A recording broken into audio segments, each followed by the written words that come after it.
Welcome back to another video in my Crash Bandicoot review series, where if you didn't know, I'll be reviewing every single Crash game. So far I've covered Crash of the Titans, Tag Team Racing, and The Wrath of Cortex. If you missed those videos, they'll be linked down below so you can check them out if you want to. But today we're going to be checking out WWE 2K Crash Mind Over Mutant, the sequel to Titans. Chronologically in the main story, this is Crash Bandicoot 7, and is actually the most recent Crash game if we're not counting the remakes and remasters. It's nearly been 12 years.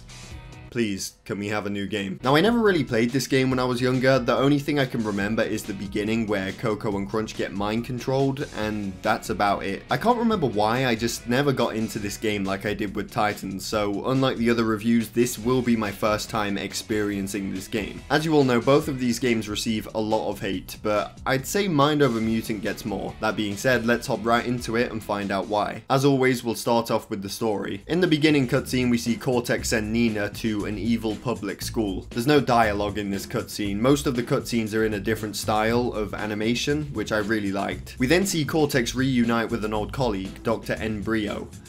Another thing that I really liked about this game. Brio invented this mind control helmet which basically turns anything that wears it into a deadly mutant monster thing. The last thing we get to see for now is Cortex getting the helmets mass produced. At the Bandicoot home, Coco is working on the Doominator Eye. She wants to turn it into an ultimate entertainment system that can play games, watch films, and dispense butter. That's when Coco gives us our first mission: go out into the jungle and find the 6 parts that she needs. That's all there is to the story as of right now, so let's talk about the first mission. Gameplay, new features, and all of that kind of stuff. You start off in home, where there isn't that much to do, but there's a couple things that you can check out. You can view the character profiles and check out the skins that you've unlocked. You can view the concept art as well that you unlock throughout the game. To unlock the concept art, you have to find the voodoo dolls. Just like in Titans, they're scattered around throughout the game. The first level is really just a tutorial. It sends you on an adventure and shows you all the brand new features. One of the new features caught me off guard at first. When you're in the air, you can press X and it will send you flying straight to the ground, whereas in Titans it will let you stay in the air longer.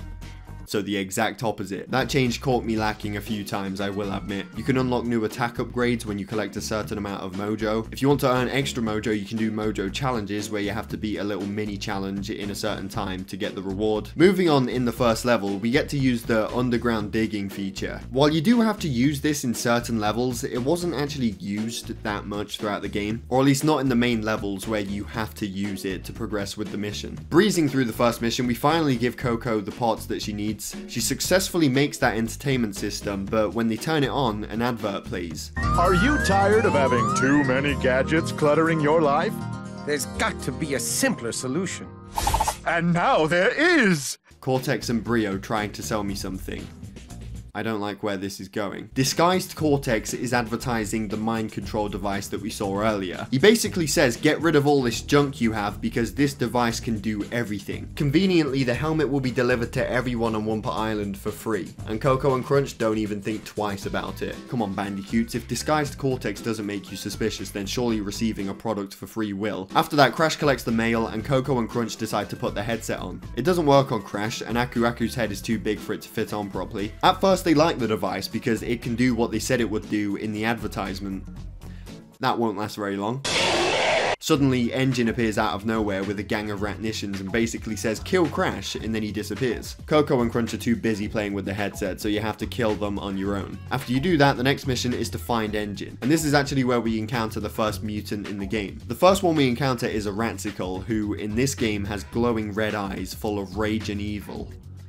You then beat the crap out of him just like you did in the previous game. Now there's a couple new features to talk about here. The first one is that you can dodge the Titans attacks, which I don't think you can do in Titans. Unless you can, and I just didn't know how to do it this whole time. Another feature they added, which definitely wasn't in Titans, but is a welcome addition to this game, is the ability to store the Titans. For example, if you've hijacked a Ratsicle and there's a platforming section that you need to do, instead of leaving him, you can actually store him away and bring him back out whenever you want. I don't exactly know where the Titans get stored, but but I really like this feature. There were so many times in Titans where I had to leave my mutant because of a platforming section, but no more. You can only store one, but you can use a different Titan while having one stored away. But if you want to go back to regular Crash, you will have to ditch that second Titan. While we're on the topic of Titans, I noticed that there's much more emphasis on their abilities than there was before. Ratical can freeze water, which you have to do quite a few times to progress through the level. The Sludge is able to squeeze through tight spaces. There's much more focus on the rolling aspect of the Rhino roller. For starters, when you move around with them, they roll instead of walk like they did in Titans. And there's also whole sections that are specifically made for the Rhino roller to roll through. The Telekinetic Titan, which is the first new mutant that we see later on in the game, can use his powers to move objects. There's sections where you'll have to pull out platforms or activate switches. Another new Titan we meet toward the end of the game is the Grimly, who's able to slow down time, which you have to do to get past fast moving obstacles and moving platforms. So yeah, there's more of a focus on the Titan's special individual abilities this time around. Moving on with the game, we eventually locate Engine. Engine had been hiding here spying on the Bandicoots and collecting information about them. He thinks that when Cortex is triumphant, he'll be rewarded for it. Aku Aku threatens him to leave the island, and then he takes a look at Crunch and Coco through the telescope, and that's when it happens. Well, hey, let's look at this on the bright side. At least they got 10 minutes of entertainment out of it before turning into evil monsters. We head back to the Doominator and they're like half possessed. Don't touch my gizmo! It's fantabulous! The jolly music is still playing for some reason. Crunch, come back! And this is where I think we have our first boss battle. I think. I mean, there's a health bar and a character we have to defeat, so I guess this is considered a boss fight. Coco shoots basketballs at you, and you have to fire the flaming basketballs back at her. She'll then jump into the pool of water, and you have to use the Ratical's ability of freezing water to freeze and attack her. Now you might understand why I'm not sure if this is a boss battle or not. After that, Coco is now free from the mind control, and again, I really want to show off these cutscenes because I think they're so cool. Crunch ran away and is still under the mind control, so now we have to go find him. Coco manages to use the Doominator's eye to get into Cortex's blog. Yeah, he has a blog. On the blog they find a video, and this is where some shit goes down. The video shows Cortex and Brio presenting their new product to an audience of ratnicians. This is also when Uka Uka finds out that Brio invented the Evolvo Ray. I invented the Evolvo Ray and mutagenetic techniques still used by that treacherous Cortex today. I was in the first game! If I had to choose a favorite thing about this game, it would definitely be Brio. Uka mentions that he's happy that they're all reunited to cause some old school evil. And, well, he wasn't wrong. Cortex uses a mind-controlled sludge to betray Uka Uka because he wants to run the operation on his own. Not only that, but he needs a bad source of mojo to power the MVs, which is his device, by the way. I'm not sure if I mentioned that. Uka Uka is that bad source of mojo. Brio questions how they're going to get the MVs onto the mutants' heads, and the video ends with Cortex saying that he's going to be giving them out across the island. Crash and Coco need to stop the supply of the MVs, and they decide that Nina could help them with that, which brings us on to mission 4, find information on Nina. We venture off to the frozen coast, come across some brat girls who are busy mind controlling more Raticals. Overall, it's an okay snow level. One thing I love about Crash games is different themes. This game definitely has that. You can play on the Wumpa Islands, the Ratical Kingdom, the Wasteland. Doesn't mean that the levels are automatically good, but it's something that I like.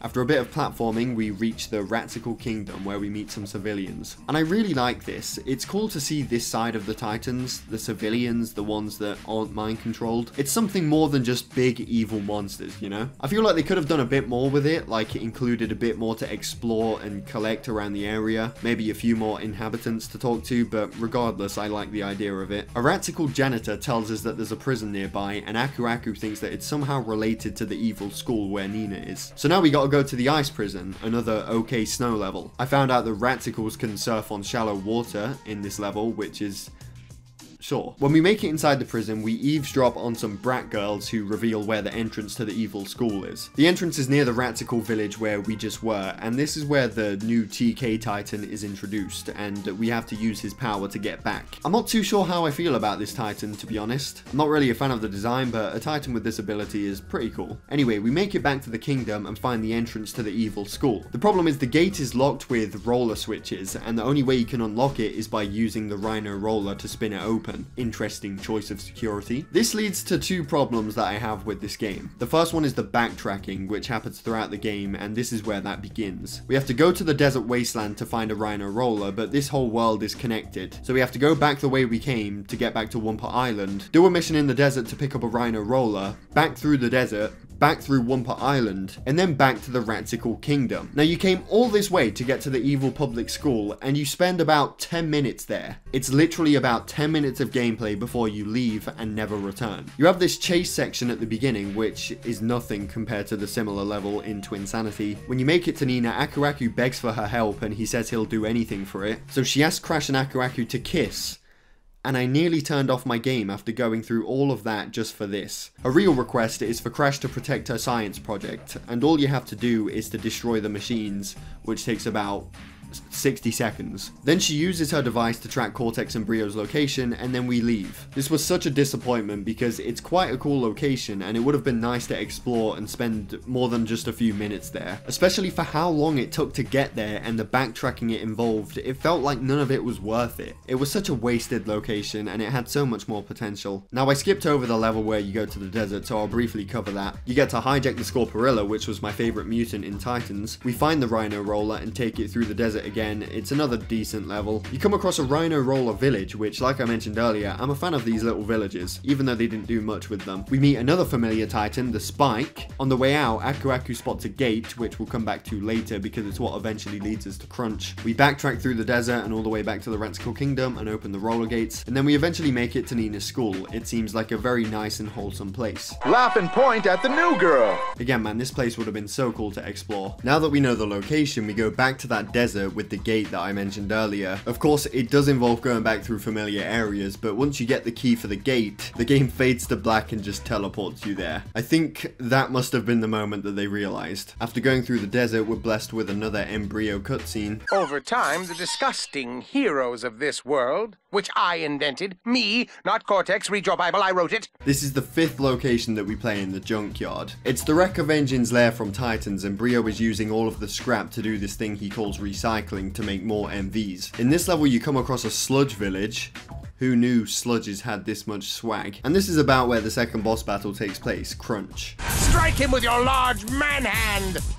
I obey! I'm getting Wrath of Cortex flashbacks. Unfortunately, I'm not really a fan of this boss battle either. I'll explain why in a second. The first wave, you have to use the TK Titan to throw TNT crates at the weapons. The second wave, you need to pick up Crunch with the TK and throw him into these grinders. And the final wave, you get to hijack Crunch and you have to shoot Embryo once. Crash is then furious at Crunch for letting this happen, so he fucking murders him. That's right, folks, Crunch will not be in any future Crash game. I don't think it was a good idea killing off this character. He was one of my favorites. I'm just kidding, somehow he survived that. Akuraku figures out that his brother is a big part of this whole scheme, so we have to go and find him now, and then Brio leaves Wumpa Island. I thought this boss was just average, although a lot better than the Coco one from earlier. I will give this game one thing, at least the boss battles are actually boss battles. In the first 2 or 3 boss fights in Titans, you just had to shoot some targets or knock down a wall, which I hardly consider a boss battle because you're not even fighting them. In this, you're actually battling them. They have the classic giant health bar that you need to take down. I'm glad that they at least did that. Now, this upcoming level where you have to travel to Mount Grimly is actually one of the best in my opinion. The new Titan Grimly is introduced, and as I mentioned earlier, they can slow down time. This level makes the most out of that. There's quite a few sections where you're using it to make a bridge that you can cross, or slowing down obstacles that are in the way, stuff like that. It's not difficult, but it's pretty fun, at least for what's happened so far in the game. Grimly doesn't just slow down time either, he can also throw hands, I mean goddamn. Oh yeah, the Battler is reintroduced in this level too. Eventually we make it to Uka Uka where we have to hijack another old friend, the Yuctopus, and destroy the Mojo Collectors. We learn that Cortex isn't just sending the MVs across Wumpa Island, but he's sending them all over the world. Why should we help you? You're a jerk. Remember Mom's birthday? You sent her socks. Honestly, who sends socks to a magic mask with no feet? Yeah, I don't think that's the most evil thing he's done before. Akuraku, think back to the times where he, I don't know, try to fucking murder us. Uka Uka agrees to help us, but what we have to do first is restore his power. To accomplish that, we have to gather his magical voodoo bones that have been stolen by mutants across the island. He says he'll use his power to let us move around quickly. You dummies probably walked everywhere. You're damn right I have. He also tells us about some teleporters up in the mountains which are guarded by stenches. The stenches in this game wear spacesuits, which I'm not gonna lie, I think it's adorable. What I don't find adorable is this. Thank God for these teleporters. They take you to the frozen coast, the Wasteland, and Wumpa Island. In each location, you have to find the hero titan and take the voodoo bone. It doesn't take too long if you know exactly where to go. See, the problem with this game being non-linear and it, just being this gigantic map and you can visit any of these places whenever you want, it's sometimes not clear where you're meant to be going. I accidentally replayed this whole ice level all over again just because I went through the wrong gate when I was looking for the voodoo bones. It allows you to go through the old area, so it doesn't really tell you anything. When I realized I was in the wrong area, I wanted to go back, but for some reason the game locks the bloody gate after you've been through it, so I had no other option but to replay the whole level. Although I did get one thing out of replaying this level. The level was pretty much the exact same, just with different enemies, but when I got back to that Scorporilla bit, I found a Ratical Hero Titan. There's 6 different Hero Titans in the game. They're stronger and their appearance is slightly different too. He's actually the dad of this little Ratical kid in the village. Anyway, after replaying that level, I went the correct way this time and got the first voodoo bone off of a hero Magmadon, which has a pretty cool special attack. Then went over to the Wastelands, nearly got lost again, but decided to watch a YouTube video this time, so I made sure I didn't accidentally replay another level. Got the second voodoo bone from a hero Snipe. Then went to Wumpa Island, which from there you can go to the Uka tree and take the last bone from the Grimly King. Yes, I know I did them all backwards. After that, we have to travel back to Uka Uka. He then tells us to go into the Eye of the Doominator so he can teleport us to Cortex's space station. In the final level, you have to go to 2 areas and activate a button. The first one, you just need to roll on this barrel and wait till you get to the button, and the second one you just have to hop a couple floating platforms. And here we are, the final boss battle, Cortex but mutated. He had a leftover potion from Embryo and he turned himself into a big mutant. Man, this is ugly. This boss battle is split into 3 waves. The first one, you have to use the Grimly to slow down time and attack him as much as you can while in between his attacks. In the second wave, he follows you around, but this time you have to knock him out so you can hijack him. Enemies will spawn for a few minutes and you just have to kill them until this pops up, which you then spin open and jump off onto the other button, and that's it. That's the final boss battle of the game. The game actually ends almost like a mixture of Wrath of Cortex and the Titans ending. Space Station gets destroyed due to frustration of the bad guy losing. Wreck lands on Wumpa Island and they survive somehow. But yeah, that is the story and gameplay of Crash Mind Over Mutant. After that, you can go through the levels again to get 100% completion if you didn't already. So now I'm going to go over what I liked about this game and what I disliked about it. We'll start off on a positive note and go over what I liked. I actually liked the fact that it was sort of open world and you could, go to any of these locations whenever you want to. Sometimes it got confusing, yeah, but I liked the idea of it. Unfortunately though, I feel like they could have done it a bit better, like making some of the locations a bit bigger or just having more to do in those areas. Again, I'm looking at you, evil public school. Another thing I liked is how the Titans had more of a personality in this game. The villages were quite cool. I enjoyed seeing different members of the species. I also liked how the Titans had more focus on their individual abilities, like Ratical being able to freeze water. I just liked how they focused more on their unique abilities. I loved the cutscenes in this game. The different animation styles are unique and fun to watch. Also, Embryo really stands out in this game. He's definitely a highlight for me. His personality, his energy, he's always constantly going on about how he invented everything, and he has some really funny dialogue. Moving on to what I disliked about the game. The boss fights. There weren't many of them and they sucked. I only counted 3 boss fights, but apparently this Scorporilla and the Yuctopus are bosses too, but they're just big titans that you knock out like any other Titan. I don't see this being any different to that. So yeah, I wasn't a fan of any of the bosses in this game. I thought 3 of the 5 boss fights in Titans sucked, but the last 2 were actually good and they sort of made up for it. Another thing that I disliked is the backtracking. That's one of the problems that comes with this non-linear style of game. Again, a non-linear styled game will include backtracking because it's just one big world and you have to travel to those places multiple times. But I think if the destinations were more interesting, had more to do at those places you were going to, and the route of getting there was also a bit more exciting, then I wouldn't have had much of a problem with it, because it'd be fun traveling between locations and it would be worth it because, you know, you've got stuff to do when you get there. Also, as I mentioned earlier, you can get confused on where you're meant to be going for the current mission. It only happened to me once, I believe, nearly twice if I didn't watch that video. I was going the wrong way and then I thought, hold on a second, let me just check. But I did accidentally have to replay a location because there were so many doors to go through in the Ratical Kingdom. I think it could have been fixed if 1, it just let me go back through the gate, and 2, if you're doing a current mission, it's a bit clearer on where you should be going. I'm not gonna list the character designs as a negative because they're just carrying them over from Titans. It's mainly Aku Aku and Uka Uka. I much prefer their original designs, but it doesn't bother me personally. The camera angle is something that I didn't like at first, but I got used to it relatively quickly. I wanted to move the camera to see an area, but it doesn't let you because it's fixed. But I forgot about this quite quickly because I just got used to it. And the ending of the game was just like Titans, but not as good. We're still not gonna clean up. I know, Coco, I know.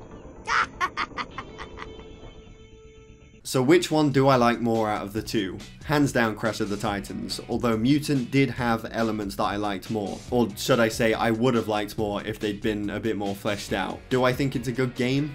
Not really. I think it's a bit dull and just mediocre. I won't go as far as saying it's a bad game just because of the things that I did like about the game, but it's Keep in mind that this is just my opinion. If you like this game, or if you hate this game, that's fine. A lot of people think tag team racing is bad, but I love that game. But yeah, I'm happy that I played this game though. I'm glad that I got to experience it just to see what it's all about. This is the most recent Crash game too. We've only had remakes and remasters since, meaning that when we get the next main Crash game that's gonna happen maybe this year or next year, at least I'm up to date on what happened in the game that came before it, you know? But yeah, that is gonna be it for this video, everyone. The next Crash game that I'll be reviewing is Crash to Insanity, so I'll have that coming soon. Thank you for watching. I hope you all enjoyed. Definitely subscribe if you're new here, and I will see you all in my next video.